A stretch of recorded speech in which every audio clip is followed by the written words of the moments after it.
Disclaimer: the views and opinions expressed in this episode are those of the guests and do not necessarily reflect the official policy or position of USA Global TV and Radio.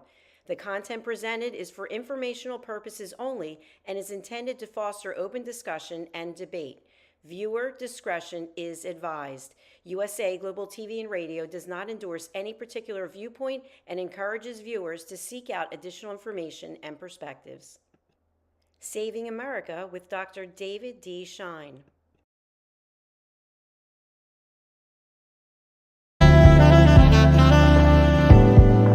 Welcome to USA Global TV and Radio, where our mission is to provide education, entertainment, hope, and inspiration.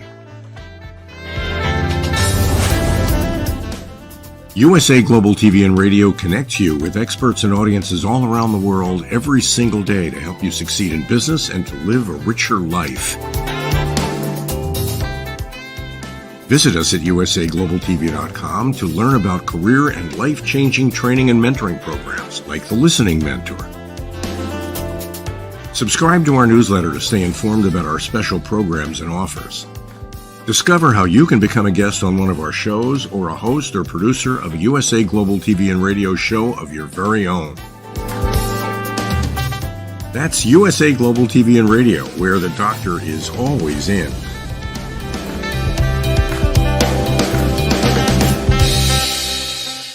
Welcome to Saving America. This is your host, Dr. David D. Schein. And let's dig into the news here. Trump assassination attempt number 2. Just as one assassination attempt was rather stunning, to have 2 in a short period of time is even more stunning. Sadly, this was again possible due to a failure to provide comprehensive security for former President Trump. While appreciation is appropriate for Trump's immediate detail, the overall security plan is clearly inadequate. In examining both attempts, the key message is that the plan for Trump's protection is not serious.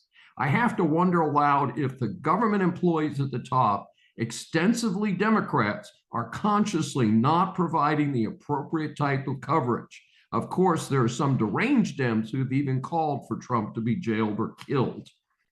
In the most recent attempt, the whack job Ryan Ruth laid in wait along a fence line near the 5th hole of the Trump golf course in West Palm Beach, Florida. He reportedly laid there for 12 hours with a high-powered rifle and even wearing a GoPro to record the planned shooting. At the last minute, a member of Trump's security detail spied the barrel of the rifle and fired 4 shots. Ruth ran away to a nearby car and sped off. Here's the cool part. A lady saw Ruth run to the car. She recorded the license plate and immediately contacted the police. Ruth was tracked down shortly thereafter and is in custody. Great citizenship on display by the lady, and an attaboy to the agent who spotted and fired shots at the attempted killer. A motive is still in question. How I do want to mention that I hate to use this clown's name. Some of these crackpots just want to be famous regardless of how I get there. I would say that was absolutely true for John Lennon's killer, for instance. We know that this shooter is an ex-con, that he's been to the Ukraine, reportedly to support the war effort there, and that he most recently lived in Hawaii. He has a public defender now based on him not having much money, according to him. How did he get the funding for his trip to Florida and to obtain the rifle and the GoPro? We know about the vehicle that was reportedly stolen. Well, our sore loser Hillary Clinton just won't go away. She's reportedly promoting a new book. Hey, you would have to be a hardcore sycophant to buy a book by her. Despite claims that the Dems are going to tone it down against Trump after his first assassination, she roared away immediately after this second attempt. But to throw rocks at Trump reminds me of the famed phrase, people in glass houses should not throw stones. She and her wandering buddy have such a long list of scandals that an NPR piece goes on for pages about the Clinton scandals. Perhaps some younger members of our audience are not familiar with some of them. Let's see, Whitewater, Travelgate, Paula Jones, Monica Lewinsky, Vince Foster's death, Filegate, the Benghazi disaster, which was made famous by her infamous statements about the death of the ambassador and the 3 brave men who tried to defend the embassy. the highly questionable finances and expenses of the Clinton Foundation, and the famous server with government material kept at her house, and the erasures of thousands of emails before she surrendered it. More recently, who could forget the ties to Jeffrey Epstein and Bill Clinton? So, in short, Hillary, nobody with any sense cares about you. You're a bitter old biddy. This is a cautionary tale. This will be your experience in the rest of the USA if the Soros-backed soft-on-crime DAs continue under incompetent Democrat leaders of many of our wonderful cities. I spent the last weekend in San Diego, California, and in reflecting on it, the song California Dreaming, a 1965 hit by the Mamas and Papas, came to mind. It was a beautiful song about a beautiful place. That was then. Today, California, after a dozen years of Democratic leadership, is ruined. Most know about the destruction of San Francisco and LA. Corporations and middle-class taxpayers are fleeing the state. San Diego, so far, seemed to be surviving the decline in the state. In general, the popular tourist area near the waterfront looked pretty good. While having breakfast at a nice cafe, I did see one of the worst-looking street people I have ever seen. I am not sure why the police did not remove this filthy and near-naked creature to a facility to help him out. That's not humanity as far as I'm concerned. Like any trip, I forgot an item and decided to take a walk to an urban Ross Dress for Less store. Turned out to be a 10-block walk. That was okay. And it was a nice walk until I arrived at the Ross store, which was not far from the courthouses in downtown San Diego. A guard outside the only operating door with a very quiet store on a Saturday afternoon should have been adequate notice. The guard let me into the store. Inside, I was greeted by 2 guards and a system to let consumers in and out of one entrance only. I was told I'd have to produce a receipt to exit the store. That was fine, as I have this habit of paying for things that I buy. Virtually everything in the store had those electronic tags that can only be removed with a gizmo at the checkout counter. I found my one item, although not really what I wanted, in the store crowded with merchandise, but not customers. This is from a disturbing story by Patty McMurray that appeared in the Gateway Pundit. It begins with a reminder. In 2020, just 44,000 votes across Arizona, Georgia, and Wisconsin won Joe Biden the presidency. On August 12, 2024, the DNC released a memo announcing it would spend 6 figures to collect up to 9 million Democrat votes from overseas. But hey, folks, only 4.4 million U.S. citizens reside overseas, and only 2.8 million of those are of voting age. The problem is that it's easy to vote from overseas. The Uniformed and Overseas Citizens Absentee Voting Act allows online voter registrations without verification of identity or citizenship status. This is from an article in the American Thinker. Pennsylvania may be the most crucial of the 6 or 7 states described as swing states. In one way, the Dems shot themselves in the foot not selecting moderate Democrat Shapiro, the Pennsylvania governor, as Harris's VP select. How ballots are handled in Pennsylvania is critically important. The state does not require ID when voting by mail. Worse, Pennsylvania Supreme Court has eliminated signature match. They have no idea who is voting these mail ballots. The latest offense by its Supreme Court is that the ballots do not even have to be dated. You know, the Dems are crooked since they will not endorse policies on ballot security and citizenship verification. I hope we can get a red sweep this election season, and maybe we can get a nonpartisan election reform movement going. In the worst kept official secret in decades, the Fed lowered the official government funds rate by a half point. The first quarter point was a gimme, but the next quarter point was a clear nod to help in a tough race for the Democrats. Now, some of our audience might jump up and say, but Dr. Day, the Fed is supposed to be non-political. Right, and I have a bridge for sale in Brooklyn. Supposedly, the extra quarter point was due to the recent very sketchy job market data and a number of predictions of an economic slowdown. As a fiscal conservative, I still worry that this is simply too soon. Inflation is closer to 3% than the target 2%. And with the national debt and consumer debt at record levels, I favor a tougher path for the government. In a story that's still exploding as we recorded this week's episode, at least 12 are already dead and thousands were injured as pagers exploded on nearby Hezbollah terrorists. Apparently, the demented leader feared that the Israelis would spy on their mobile phones, so ordered his fellow terrorists to carry old-fashioned pagers. These apparently and somehow were booby-trapped with a signal device and a small charge. That was round one. In round two, the radios or walkie-talkies that some of them were carrying are now exploding. Hey, couldn't happen to a nicer group of terrorists. This is the crew that recently dropped a missile on a soccer field in Israel where Arab children were playing, killing a dozen of them. That's right, these were Arab children that were murdered. Putin throws his support behind Kamala Harris for president. If any of the audience needed another reason not to vote for Harris, Wall's ticket, the crazed murderer of thousands, Putin has endorsed the Harris candidacy.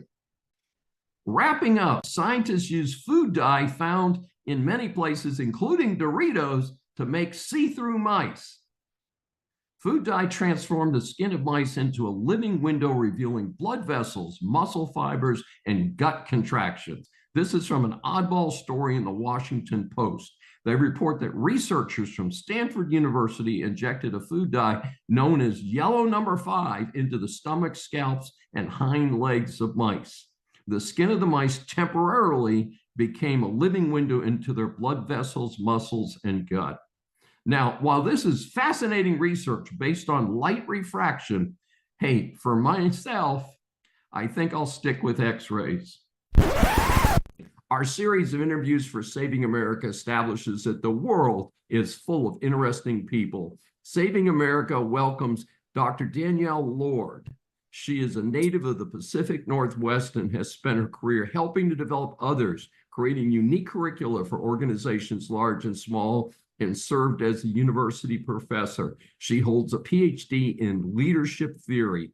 Her bio says that her superpower is helping people to connect the dots, making and discovering connections that might not have been realized before. Dr. Lord's firm is called Archetype Learning Solutions. She's recently started a webcast on USA Global Network.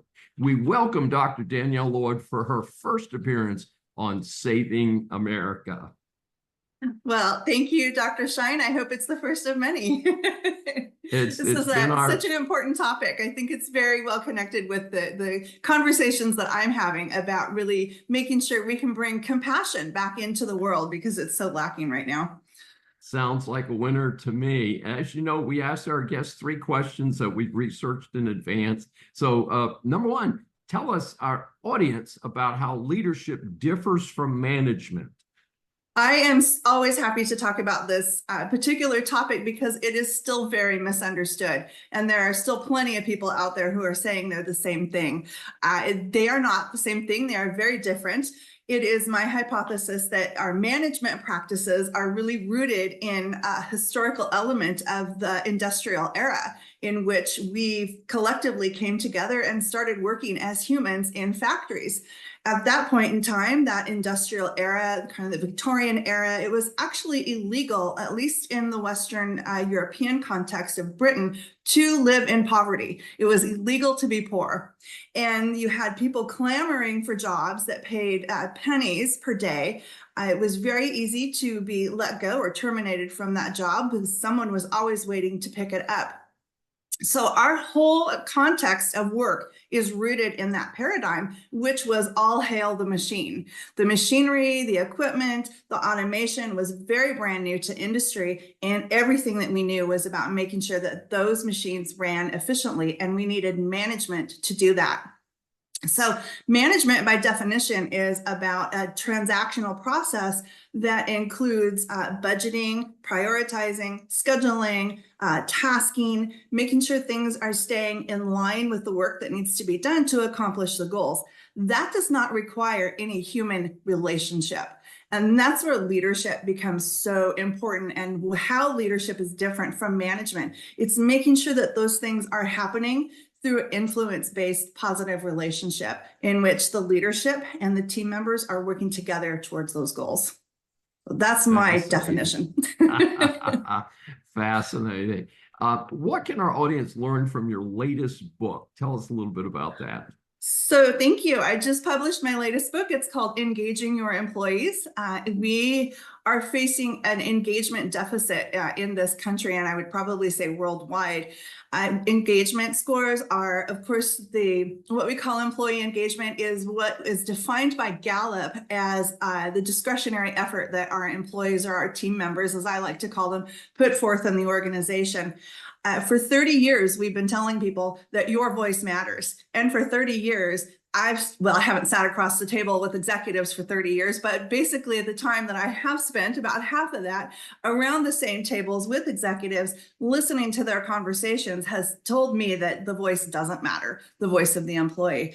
And from my hypothesis is that if we want to lead through a relationship, influence-based relationship, we have to have a personal relationship of presence, vulnerability, and authenticity with the people that we are leading. So my book outlines 12 heart-centered strategies that are 11 of them are completely free. It just requires you to have some vulnerability and some presence and engage with people in an entirely different level. The very same things that our employees or our team members are asking for.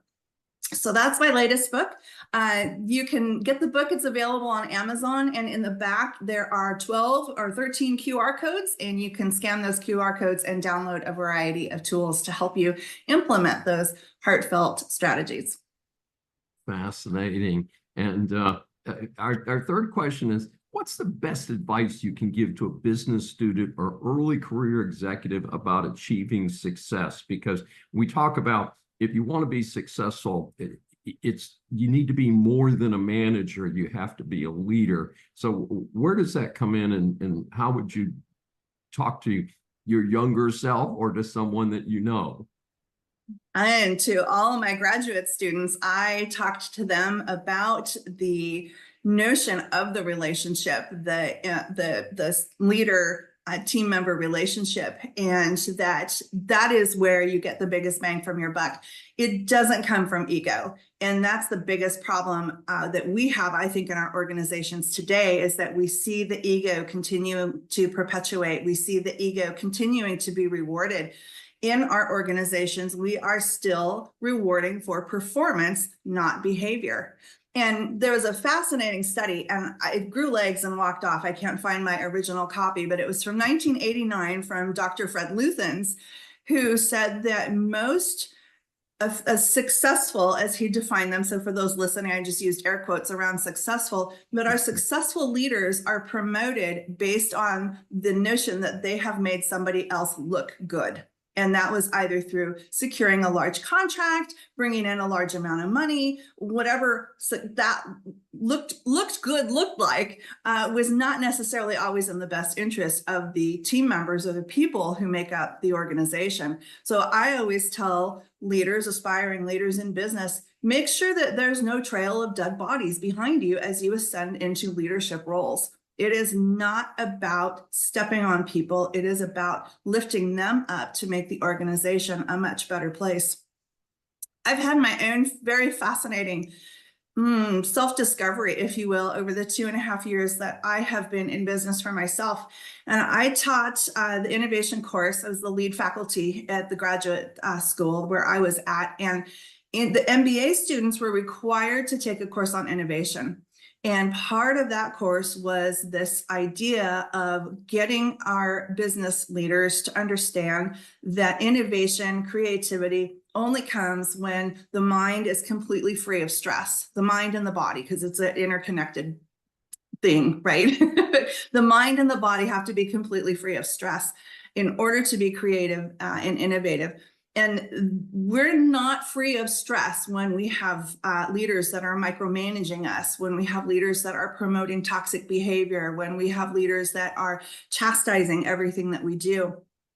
And I thought I was in a position that I really was free from stress. I had executive level positions that I held and really believed that I was free from all of that. And it wasn't until 2 years into being in my own business as an business owner, that I really discovered that, wow, I am far more innovative and creative now being out there on my own than I ever was, even at the executive level, functioning at that level. So business leaders, again, in air quotes, leaders, you got to have the influence, you got to have the relationship. So when I say leaders, that's who I'm referring to, but leave the ego behind. It is really about lifting up the employees of your organization so that the organization can be successful, not necessarily you. You will be successful if you're doing the right thing. Now, we are seeing finally an improvement in opportunities for women.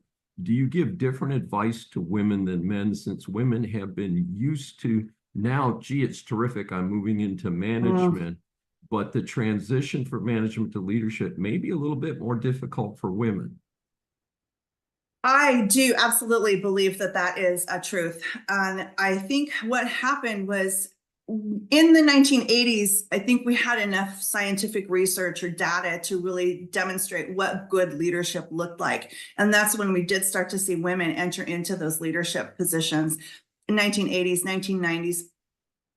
I think what happened with women is that we adopted a toxic feminism approach to leadership positions or leadership roles, thinking that I have to act just like the men acted. In fact, I have to go one step further and be more masculine and more manly than the men were. And I think what that embodied was this idea of toxic feminism. I think we had a fantastic and missed opportunity to come in as our true, authentic selves, as women who are the carriers of culture, who are known to be kind and genuine and large-hearted, and really show what great leadership looked like. I think that was a big miss.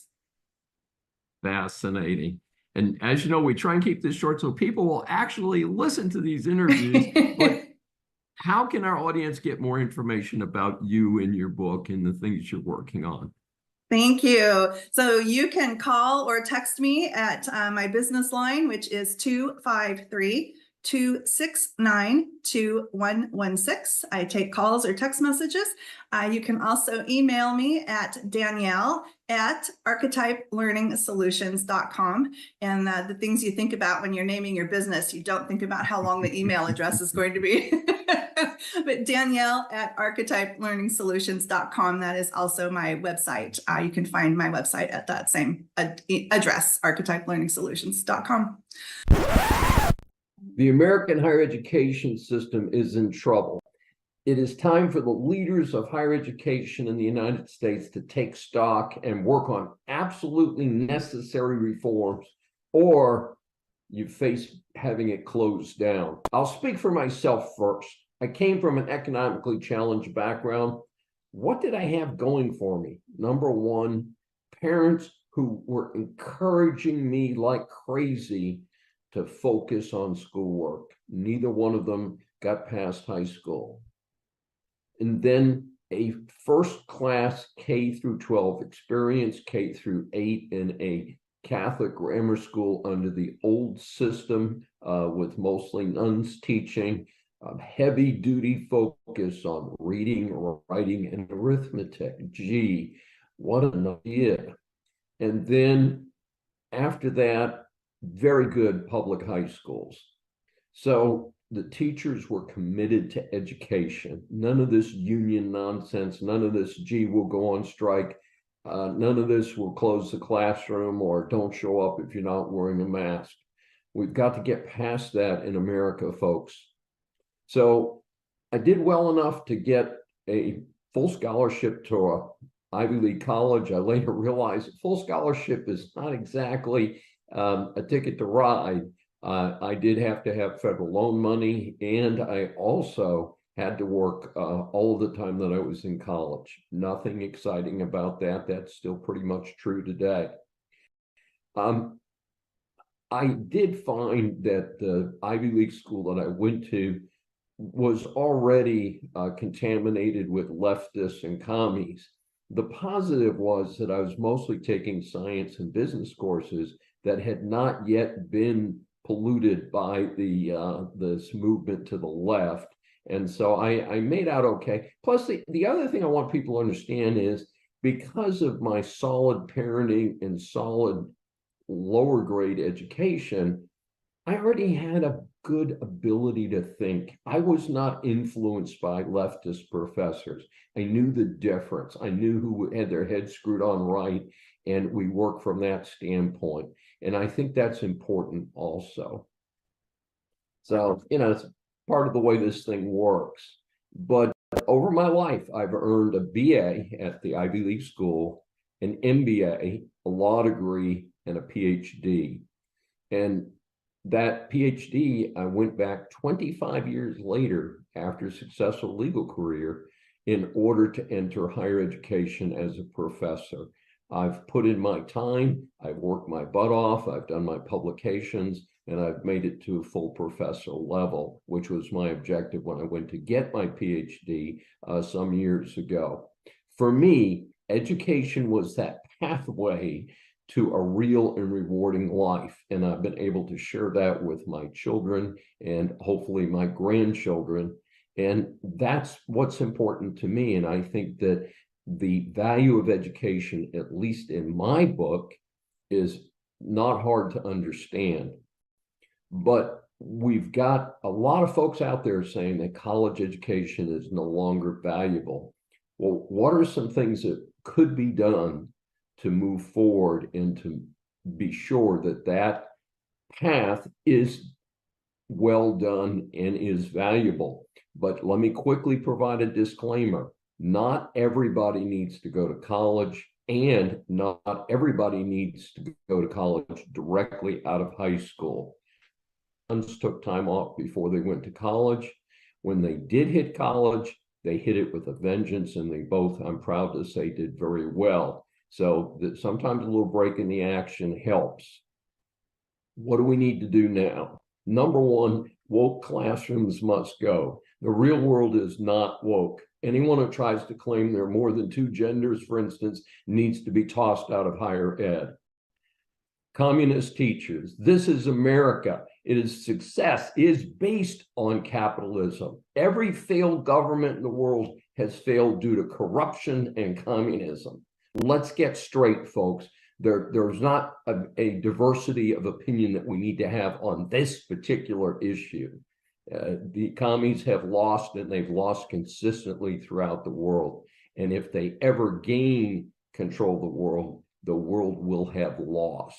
Every civilization, Venezuela, the USSR, Cuba, represent failed countries, people without freedoms, a lack of invention, a lack of economic success.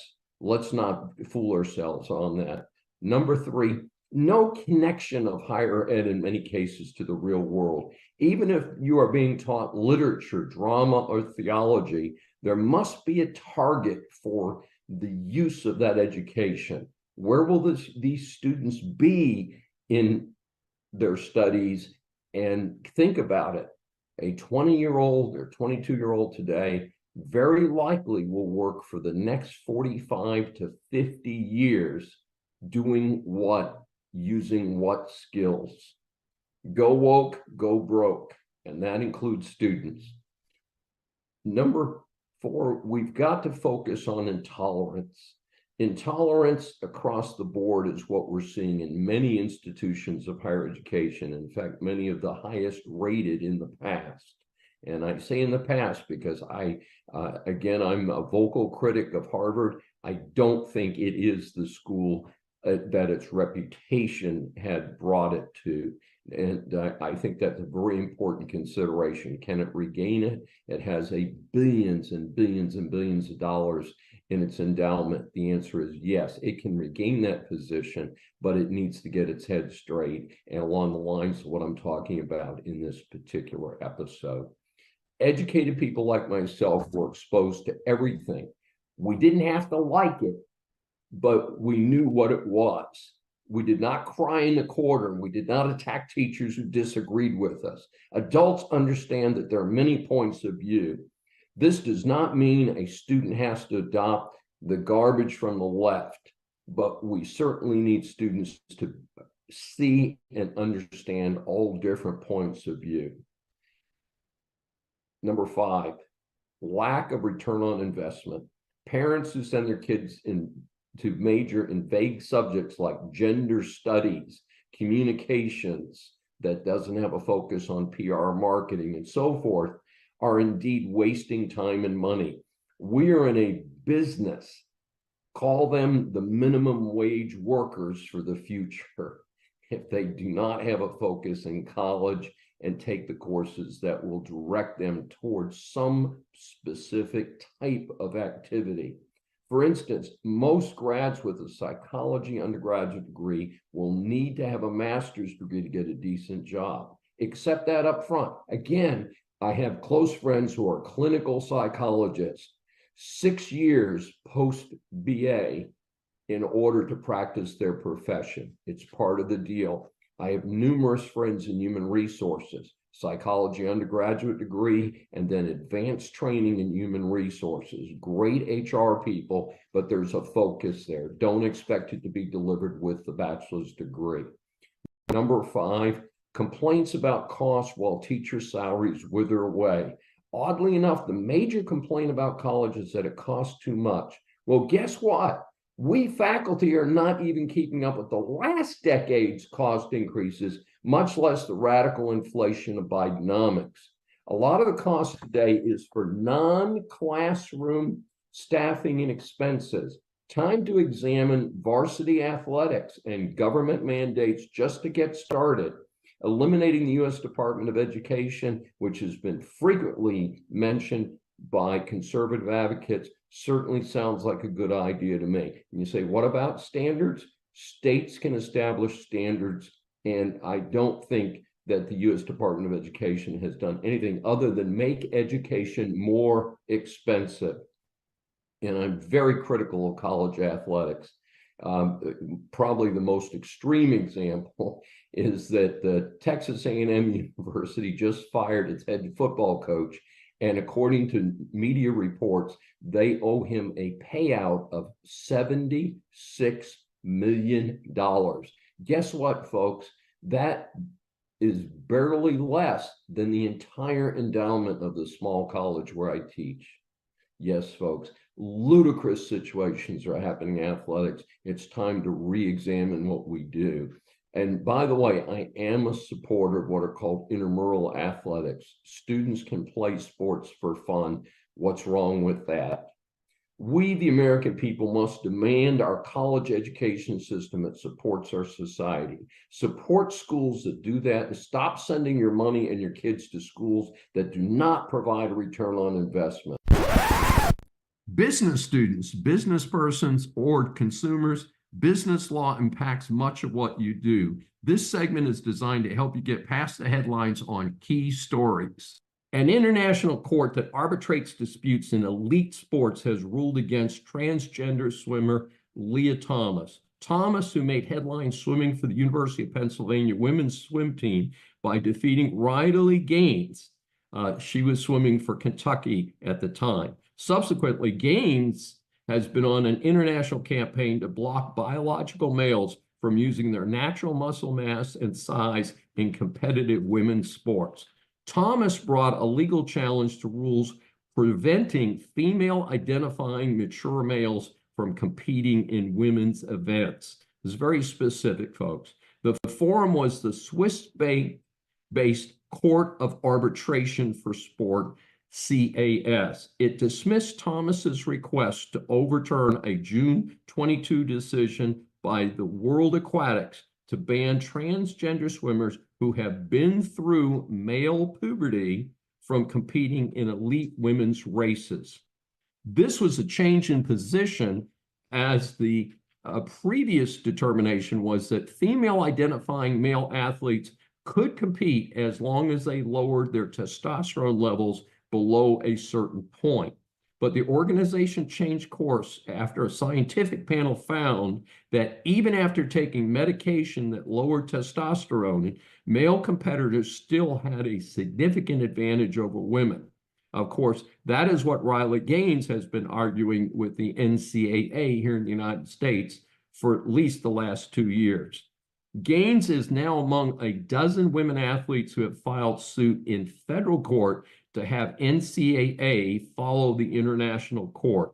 They have specifically noted their discomfort in using the same locker rooms as Thomas and other transgender athletes. So this is something that's still unfolding, pretty interesting situation. Voting Rights Act court ruling could dramatically shift political control of Congress. This is based on a report from the Heritage Foundation and other sources. The Fifth Circuit U.S. Court of Appeals has issued a decision that stops the political misuse of the Voting Rights Act by local politicians to create one-party districts, while at the same time preventing districts that might allow some minority representation. The case involves voting districts in Galveston County, Texas. The concern was that this approach could disenfranchise minority voters. Because the Fifth Circuit covers federal courts in Louisiana and Mississippi, in addition to Texas, this could have a major impact on other elections, such as statewide office and congressional seats. The case in this particular situation is Petaway versus Galveston County, which was decided by the full appeals court bench, not just a subpanel of the court. The case was brought because after the 2020 census results, the county changed a majority-minority district by moving the line so there was no longer a majority-minority district in Galveston County. The decision concluded that Section 2 of the Voting Rights Act does not protect or authorize coalition claims either expressly or by implication. Coalition districts are districts in which no single minority group constitutes a majority of the voters. Instead, in those districts, there is a combination of different minority, racial, ethnic, or language groups that make up a majority of the voters, according to the report. The text of Section 2 states that practices that results in a denial or abridgment of the right of any citizen to vote on account of race or color or in contravention of the provisions protecting minorities. The process is unlawful and it is not equally open to participation by members of a class of citizens defined by race, color, or inclusion in a language minority. The report that I reviewed suggested that the GOP could gain some seats due to this ruling, although I'm not exactly sure how that would work. This wide-ranging ruling could produce changes in future voting districts within the Fifth Circuit states, but this is unlikely to be in effect before the November 5 election. Doctor charged in connection with Matthew Perry's death to appear in court after a plea deal. In a report from numerous sources, including the Associated Press, more legal news has developed regarding the sad and untimely death of Matthew Perry. Perry, of course, became famous during the 10-year run of the TV sitcom Friends. I have to admit, I was never a fan of the show. However, if nothing else, Perry was a human being and should have been treated as one. He was found dead in October 2023 from an overdose of ketamine. He was only 54. In an all too familiar situation, he was legally prescribed ketamine for depression by his regular doctor. However, he wanted to take more of this drug. Perry, in his 2022 memoir, Friends, Lovers, and the Big Terrible Thing, in which he admitted to having an addicted personality, in a complex scheme, two doctors, his personal assistant, a friend, and someone known as the ketamine queen or a dealer were involved in getting him access to quantities of the drug obviously beyond his prescribed amount. And this in turn led to his death. Most recently, Dr. Mark Chavez of San Diego reached a plea agreement with prosecutors and will testify in the upcoming October trials of the two remaining defendants. Previously, Perry's personal assistant and the friend who acted as a messenger have also pled guilty. Note that for Dr. Chavez, pleading guilty is a very serious matter.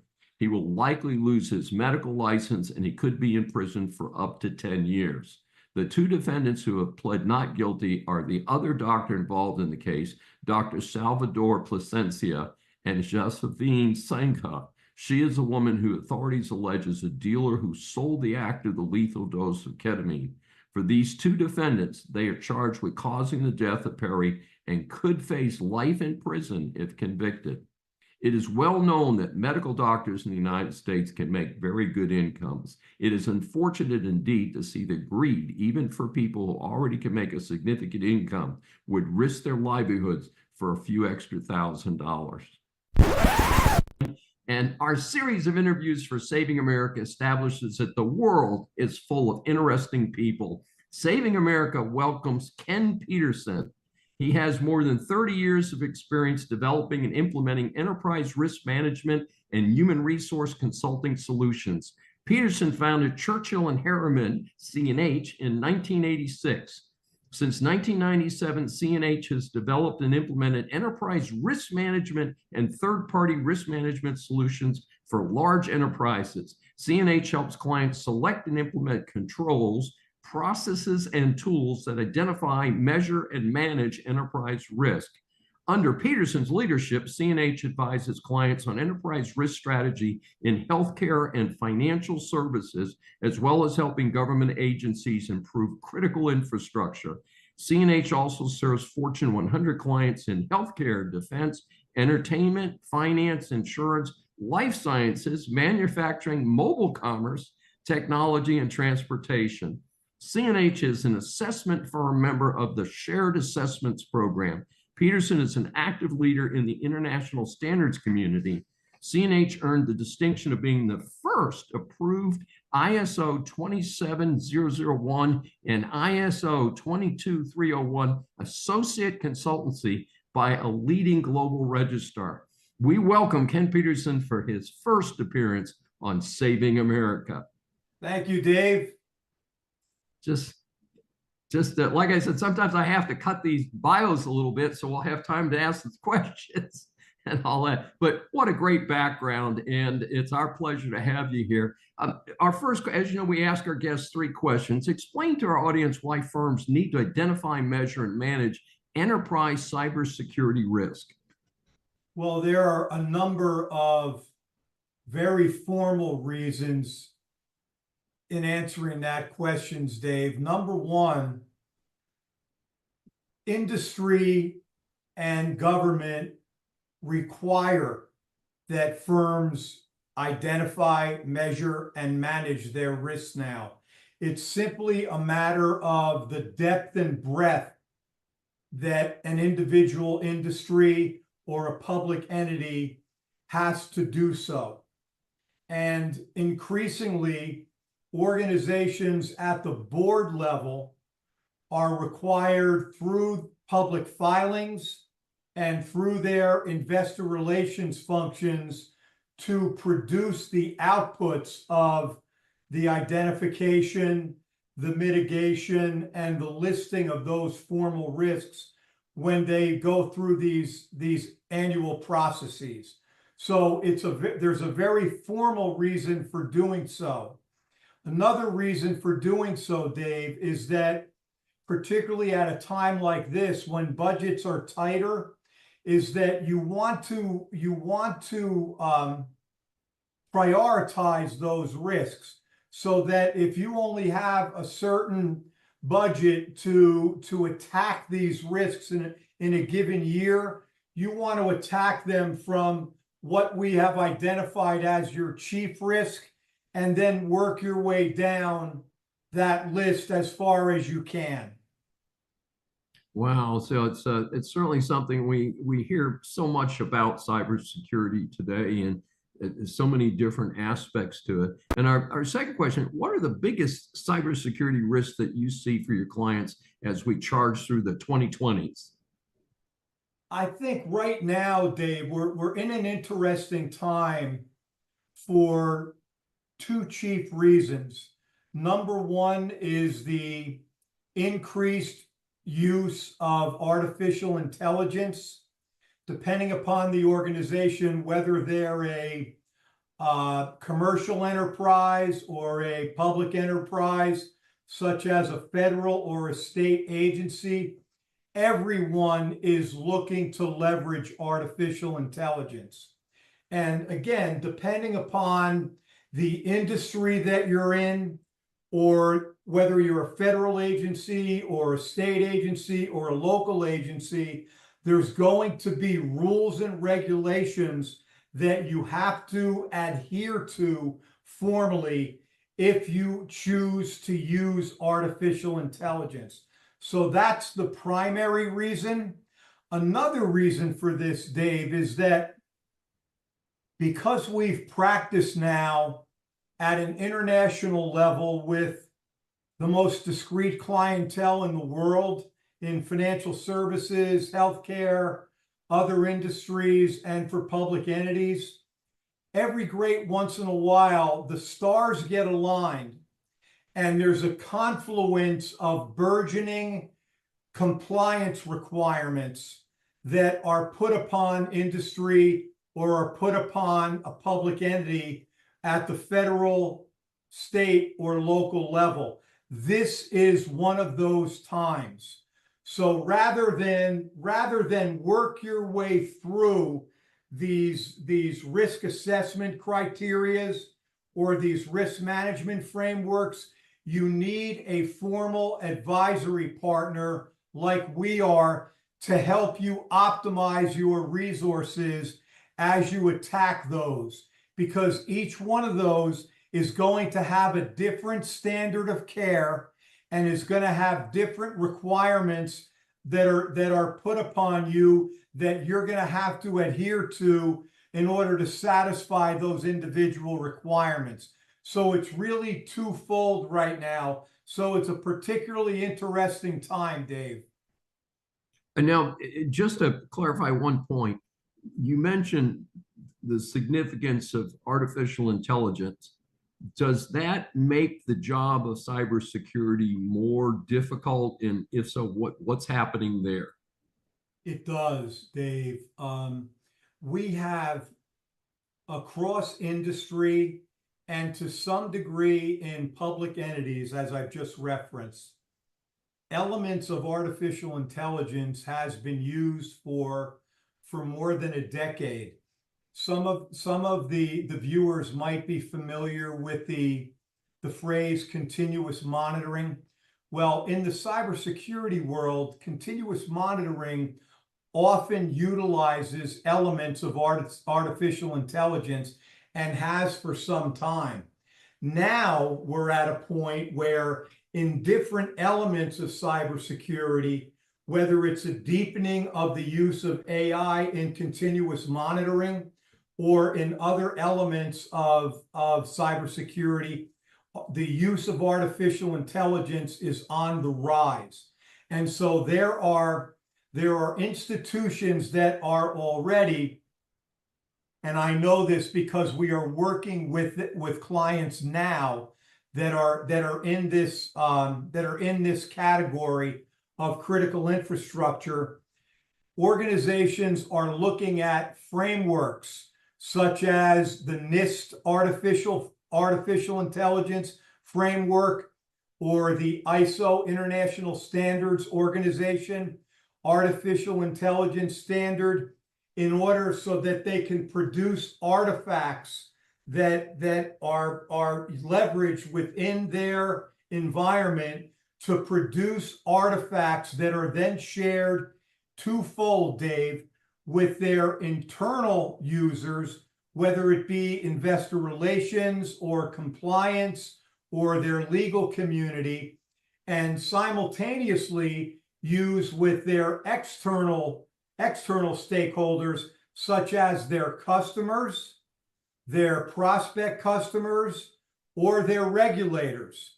So there's a huge opportunity to develop a proper strategy based on these accepted new burgeoning AI frameworks and standards that we can apply for a client to help them satisfy any such requirements. And we're doing that today. Fascinating stuff. And our third question today is, CNH has an impressive list of clients in many major industries. For our younger consultants hoping to follow in your footsteps, what do you recommend as an approach? How do you get rolling, and what should they be doing? Well, the work that we do in the risk assessment discipline, Dave, is normally categorized today under what's termed governance, risk, and compliance. You'll often see the acronym GRC. So if someone was interested in moving into risk assessments, they would normally find those opportunities listed in the public domain under GRC, right? And normally, the way that either private industry or a state or local or federal agency executes risk assessments is as part of a team.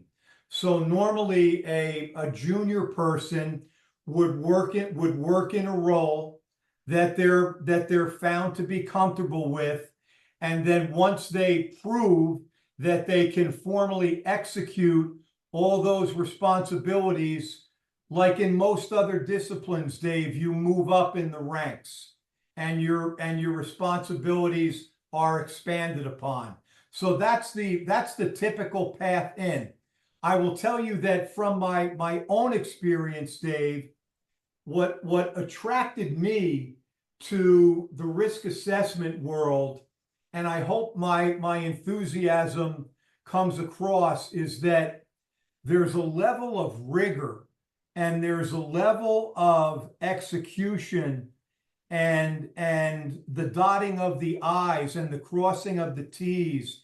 You have to be very precise in this discipline to produce the requirements and the outputs that we do, that are depended on by organizations like the Department of Homeland Security, or a federal agency like Health and Human Services, or the EU. These are some of the organizations that depend on outputs that either we directly contribute to or we produce firsthand.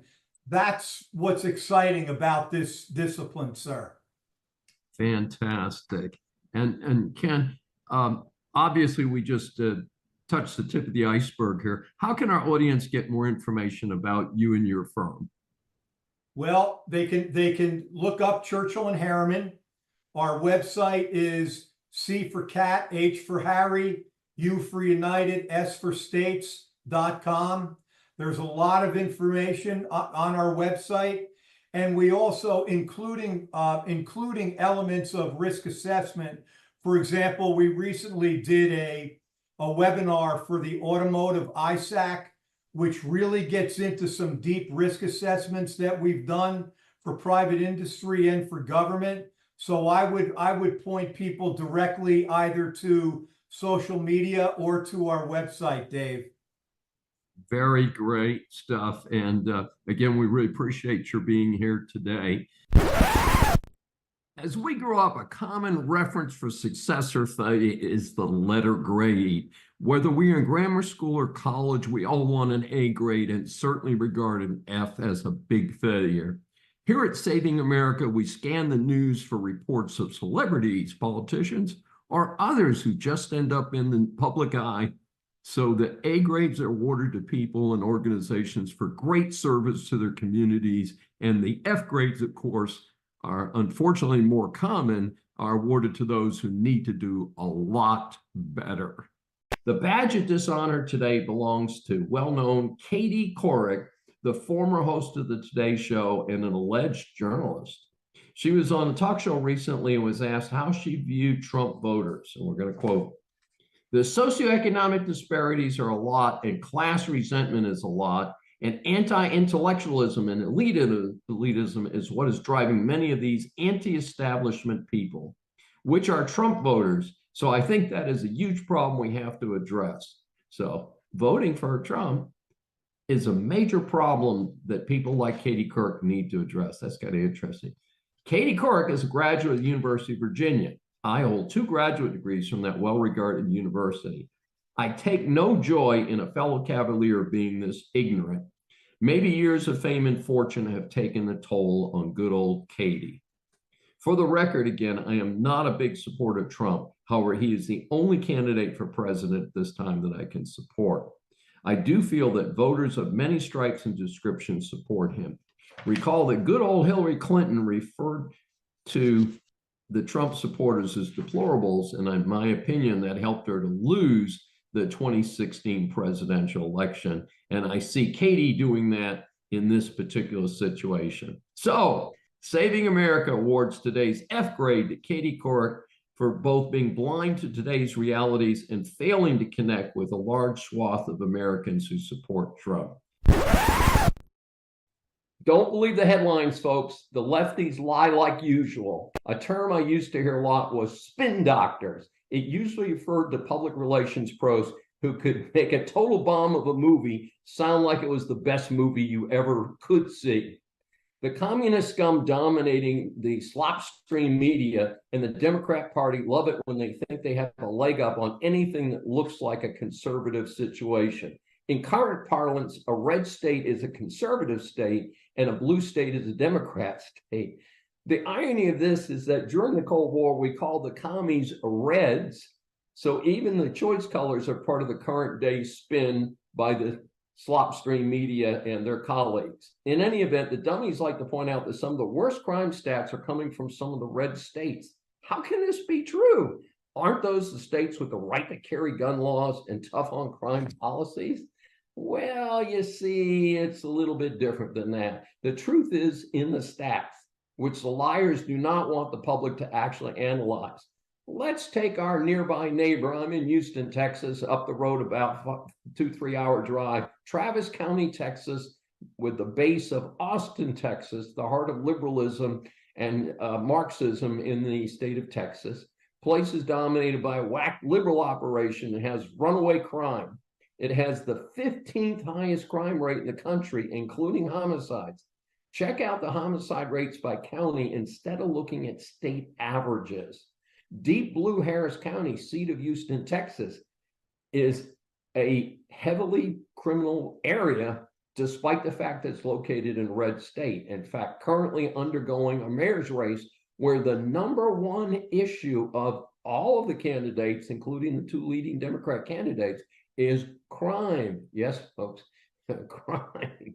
So hopefully, maybe even they're getting the picture that maybe being soft on crime is not the way to win friends and get votes. A Heritage Society report states, on average, counties that voted for Republican Donald Trump have a lower homicide rate, 4.06 per 100,000 people, while counties that voted for Biden have a higher rate of 6.52% per 100,000 people. Folks, that's a 50% higher homicide rate in red counties and in blue counties or Democrat-controlled counties versus red counties controlled by generally more conservative GOP folks. So don't let the slopstream media mislead you.